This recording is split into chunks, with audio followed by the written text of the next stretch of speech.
amazing classes and growth pieces together, and there's been some incredible conversations coming out of what's happening. And one of the things that Steve and I were talking about was jumping on and talking about this food dichotomy, because you guys know I do the Love You, Love Your Body challenge. And Steve, tell them a little bit about yourself. 20 plus years as a personal nutritionist and trainer. Yeah, I have quite a record of, I guess we'll say, altering the course of people's lives. Cool. I'm extremely passionate about people living in their healthiest bodies to the best of their potential. And if we had this conversation 12 years ago, I would have said, I'm a personal trainer. I coach people doing training, but I've evolved since that point. Mm-hmm. And I've realized that in order for us to make a transformation in most any standpoint, 90% of it's going to be mindset. Yes. 10% of it's going to be physical aspect. Yeah. So once I really identified that, I said, all right, let me really start engaging with my clientele base, with the people that I have relationships with, a little bit differently. Yeah. So it's served me really, really well, obviously. And yeah, I do custom nutrition plans. I work with anybody from, somebody that wants to be show ready for a competition, all the way to somebody that's got like fibromyalgia, autoimmune disease. So whatever that kind of variance is, I aim to please and to serve and to put people in a position to win every single day. Awesome. And this is, guys, for my audience, this is one of the reasons why I'm attracted to people like Steve, because even though he's, a gym guy and he's done competitive work, the more I talked to him, the more I understood he was coming from the same place that I do when it talks about wellness. Now, you guys know I do a lot of medical intuitive work, and I'm all about the bubbles of that health and that aspect of supporting that health through mind, body, and soul wellness, and the stories that we tell ourselves, which a lot of people call limited beliefs. So when Steve and I were talking about food, we realized we had come to this place of trial and error and then success because we figured out our whys. So we kind of wanted to just have a conversation about, all right, well, if you're not hitting your goals, especially regarding, nutrition or food, or you're doing your goals, but you're not seeing enough results, right, Steve? Like if you're not seeing enough results, we're going to question and say, well, why? So Steve, when you were getting into this, you told me some really cool stories earlier today about how you landed where you were and how that impacted your ability to really release either old patterns that didn't work for you and include the new patterns that did because of what you were shown from like your childhood. Yeah, and it was interesting because as we were having this conversation, I felt like we should have been recording it because it was it was like podcast material, right? It was like, this is the Zoom. What are we doing? but that's what makes the dynamic really unique and fun, is that we can have a conversation, really open up some portals that people can resonate with and relate to. Yes. And I'm a believer that our subconscious has really been impeded by our history. Yes. So we always tend to think, we look at our body, oftentimes we look at our thoughts. And have you ever thought about what you're thinking about? Like, do you ever think about what you think about? And I'll submit to you that thinking is the process of asking yourself and answering yourself questions. Yes. So if you want to improve the quality of your thinking, and this all relates to food, ladies and gentlemen, this isn't just hey, let's do some psychological, restructuring. This has to do with food, fitness, with our well-being, with the value we have of ourselves, our worth, you name it. It all ties in. If you want to improve the quality of your thinking, then you need to improve the quality of the questions that you ask yourself. Totally. Right? Yes. So it all comes back to the fact, I believe that our current thought pattern and what we believe of ourselves has been derived from our childhood.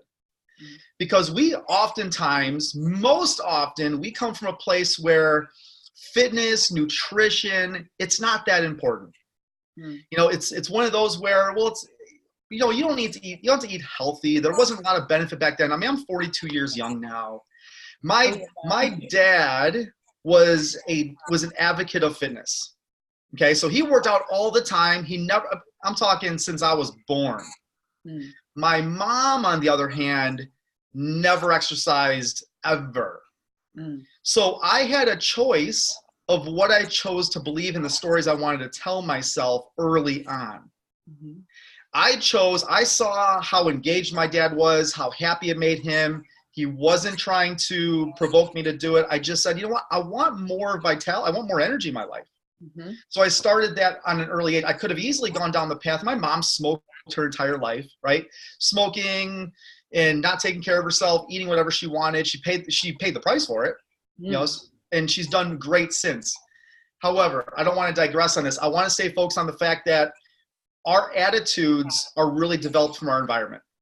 Yes. Oftentimes. You have to often change your environment and think about maybe why you've developed those habits. And I think that that's a huge thing. Like, we talk about the joy of food and being a foodie and how exciting it is. Now, I know for me, I grew up in a big Italian family.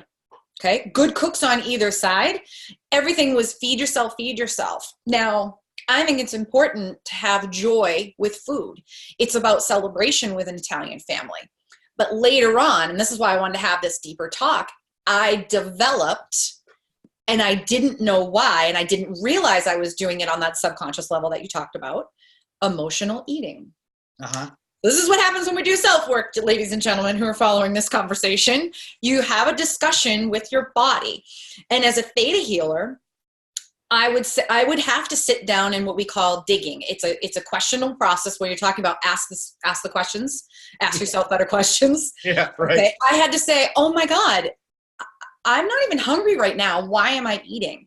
So what I realized by asking myself questions and peeling through the stories that we tell ourselves, I was emotionally eating because I was extremely dissatisfied. I never felt full. I felt like I was missing something. And it also became an immediate pleasure center because food for me is like an orgasmic experience. It's art, it's texture, it's the joy of the flavor. So I'm indulging and appreciating all of those senses of things, and didn't realize that eventually it jumped into almost like, I mean, if you want to call it an addiction, I guess so, but definitely an emotional eating. So I had to ask that hard question of my why. So Steve, when you work with people, okay, and we want to say, okay, well, how do we balance the emotional connection of, well, occasionally I want a cookie. I don't want to deprive myself, because what I've found in my work is when people go through deprivation diets or deny themselves the joy of food or the joy of being a foodie, which is also something that I did a lot in my life, it leads to this emotional eating and this emotional binging. So what we have to do is support the emotional side to help the physical transformation as well. I love this question. I love this question because we become our habits. We become our routines. We become our rituals. So there's no question that if I, as a fitness professional, want to go out for a burger, a big juicy burger, it's enjoyable. It's blissful to me. I can take a bite of that and it is just so enjoyable. However, eating a juicy burger is not a habit for me. See, there you go. It's an experience that I can enjoy with my family or with some other friends on a weekend or on a Wednesday night and enjoy it. Understanding that I have responsibility for my body, for my feelings, for my emotions, to take care of it more often than not. Yes. So now I love how the way that you phrased that and set that up is perfect, because what you've now discussed is what a lot of people, in my experience, as I've trained with other people and worked with other people in nutrition at times and trying to get fit, there is a very big denial of, don't eat that. You're going to pay for that. You're breaking your diet. And it felt more like they should have been dressing the habits and pointing that out. So to address that and show people that you are your habits. So yes, you can enjoy food. You can celebrate. You can enjoy all of these beautiful colors and textures and flavors, but ask yourself, what is the habit and maybe why it's there, or why did it get there? So you shouldn't have to deny yourself, but instead take your responsibility to support, like you said, my emotional status and all of these other things and responsibilities that I have to do, but still enjoy food, but being responsible about what that means.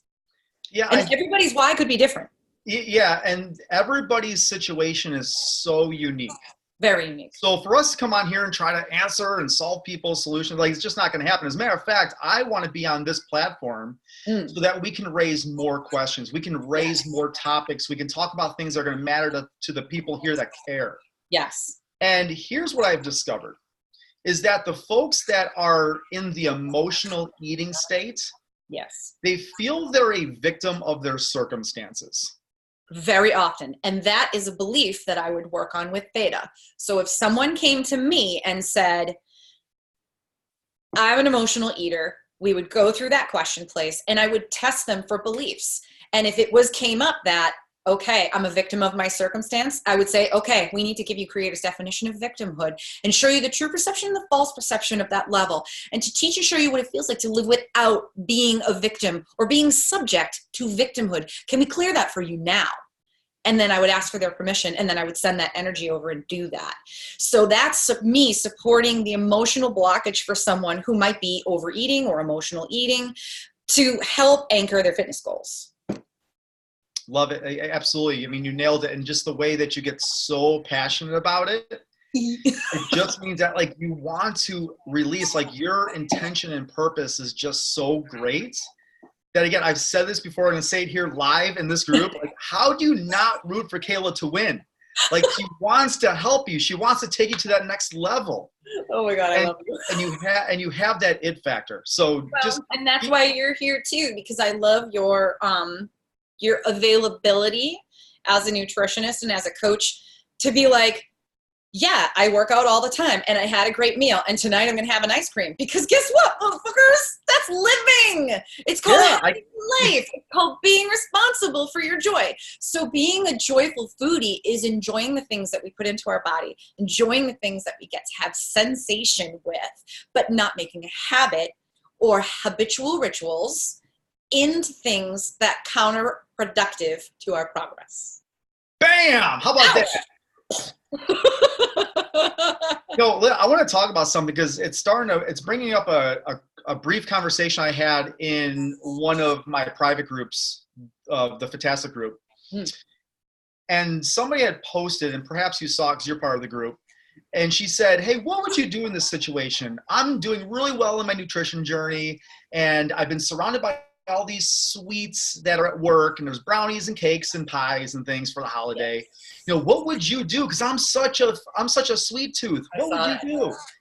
Yeah. And I had to sit back and I thought to myself, I responded and I said, well, how do you know you have a sweet tooth? What if it's something that you've deeply convinced yourself of, that you have a sweet tooth?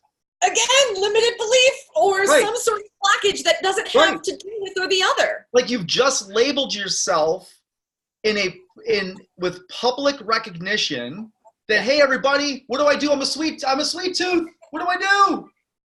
But what if because I believe in speaking things into existence. Amen for the manifestation people who are watching. Right. So what would happen if you didn't believe that you had a sweet tooth, but you know what? If you occasionally wanted to have something sweet, you're a human being.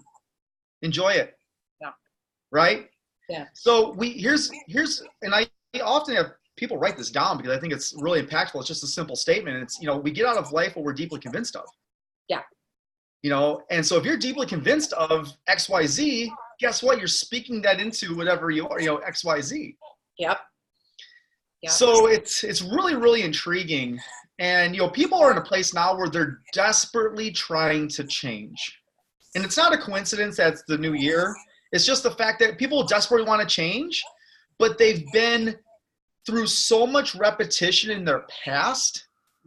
It's no different than if somebody says to me, hey, Steve, I want to start exercising and start a training routine, and I need to lose 20 pounds in a month. Yeah. Whoa. That's a lot.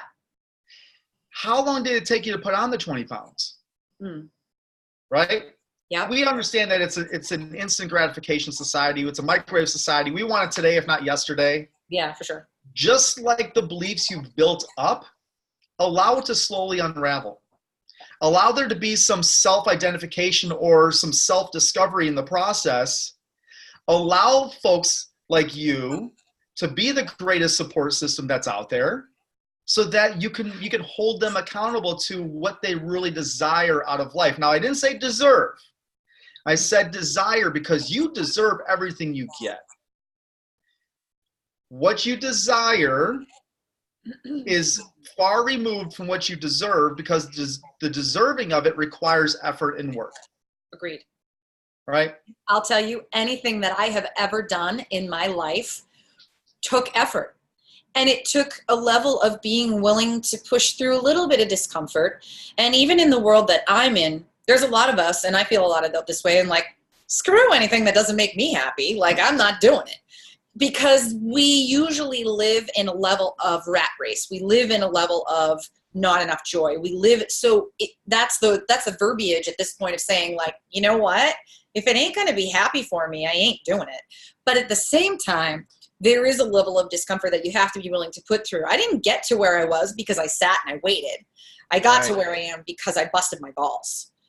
And you know, and then I absolutely had supporters along the way. So people like me, people like you, certain coaches, we're the supporters. And it's up to the other people to choose and say, I know that I'm deserving. Again, another belief, right? Some people don't connect with deserving or feelings of worthiness. And I think that's why nutrition, dieting, and guilt around food especially becomes a big, big blockage to success. If they allow it to be. If they allow it to be. And that's why people like us say, listen, we can change those habits. We can help you shift those habits. And how do we know that we can do that? Because I guarantee you, and I'll be the first one to say it, I have been through those habits and things that I've had to change. I have had to sit back, but that's being very honest with yourself. And that's willing to rewrite the story and look at the truth of the story. Bam! I'm telling you, I think there's some people that probably need to be in this transformation course too. Because so much, and maybe that's something you can share in the future, but we will. My obligation is to take people just like you, take them from the darkness and bring them into the light. Agreed.